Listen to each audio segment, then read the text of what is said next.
Hello mga kakikay ko. Tara at magmukbang tayo ng okra. Pero bago yan, habang kakain tayo ng okra, samahan nyo ako, makinig kayo sa akin. May mga story ako sa buhay na may inspire din naman siguro kayo or maiinis kayo or ano man. Pero bago natin pagpatuloy ang pagkain ng okra, kung di pa kayo nakasubscribe sa aking channel, ay pwede nyo akong isubscribe para naman matulungan din ninyo ang aking channel na mapaangat at saka matulungan din ninyo ako. Ganun din naman ang gagawin ko sa inyo. At pakipindot na rin natin mga kakikay ko ang ating bell para manotif kayo sakaling may i-upload ako ng bago. So yun na, pagpatuloy natin ang ating pagkain habang nakikimarites. So what's up mga kakikay? Ayan, the darn. Ay nga, kauwi ko lang galing doon sa school ng aking alaga. So syempre, ang inyong ina, anak ng ina nyo, gutom na gutom. Kaya naglaga lang tayo ng okra. Ito na yung tanghalian natin. God.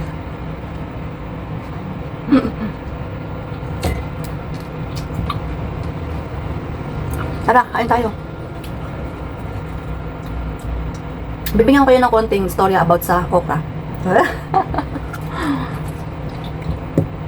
Alam nyo ba, dati hindi ako mahilig dito.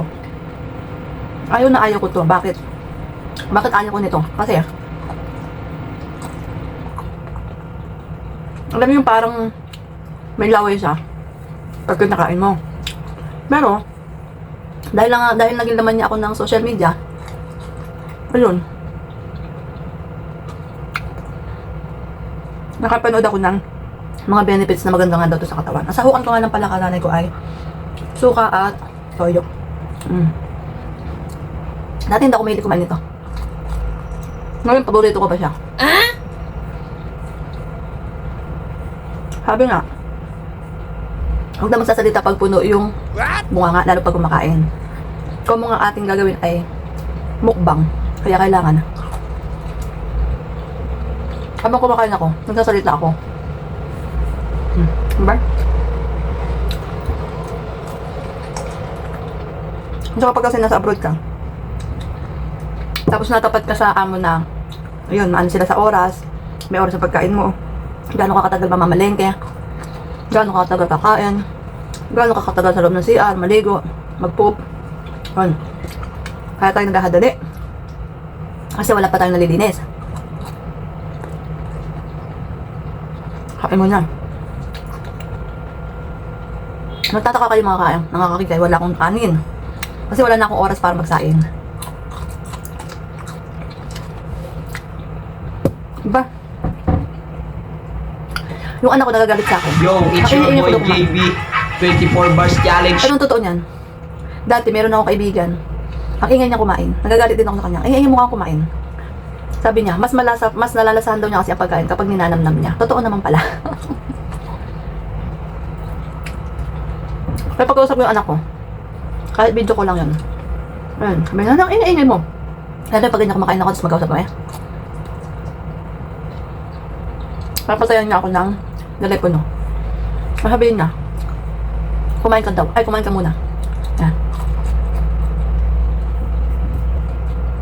Masarap niya. Hindi siya luto-luto. Half cook. Kaya pag kinain ko siya, kanagat ko siya. Malutong-lutong. Diba? Harap.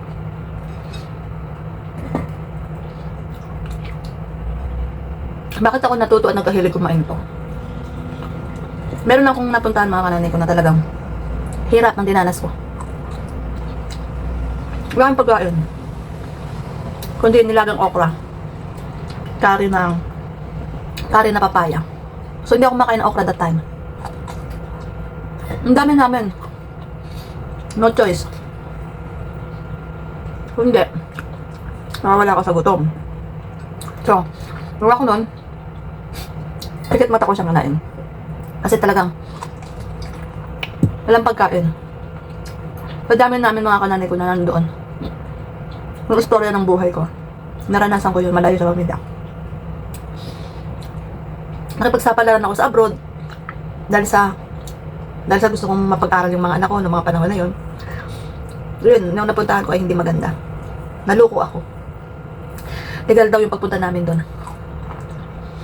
So yun na nga. Bata pa ako nun. Bata pa ako mga kananay ko, nagkaanak na ako. Sa edad na 21, naranasan ko lahat yun. Yung ibang lahi kasama namin, mga kananay ko. Walang tutulong sa'yo kung sarili mo lang. Kaya nung panahon na yun, sa gutom namin, hindi na rasyon na pagkain sa amin, natuto akong kumain ng okra.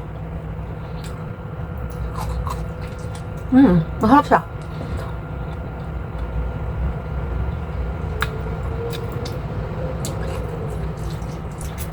Pag hinamon ka ng buhay, matututo ka talaga lumaban. Yeah.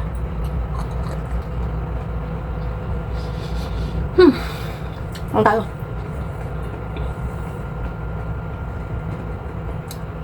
Pinigilan ko mga nanay kong matuloy yung luha ko. Kasi, hindi pilihan ako sa buhay.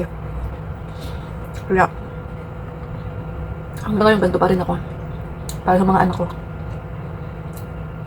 Tapos ayun, nagbabaka sakali. Dumagdag sa sakita ko yung pagiging digital creator. Kasi nga, nandito. YouTube.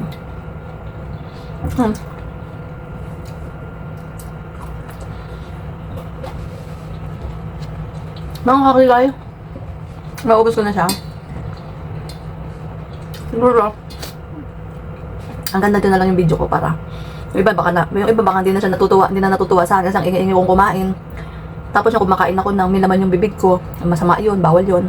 Ibig sabihin, respeto sa pagkain, di ba?